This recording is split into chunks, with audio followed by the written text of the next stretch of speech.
কোথায় যান বাবা? হ্যালো, আমা যান, কোথায় যান? যাবেন কই?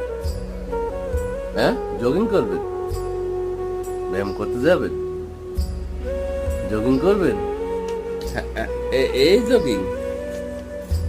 আম্মা দেখে জগিং বললে বাবা, আম্মু দরজা আটকে দিচ্ছে। আম্মু, এই যে এগুলো কি করছো বাবা? এই যে এই যে এত ময়লা, এই যে এত এই ময়লাগুলো ফালাইছো কা বাবা তুমি? হ্যাঁ, এত ময়লা ফালায় বাবা? তুমি না পরিষ্কার? এই শোনো শোনো শোনো, তুমি না অনেক পরিষ্কার, তাহলে তুমি ময়লা ফেলাও কেন? ওরা ওটা মাথায় দিছো কি? হ্যালো।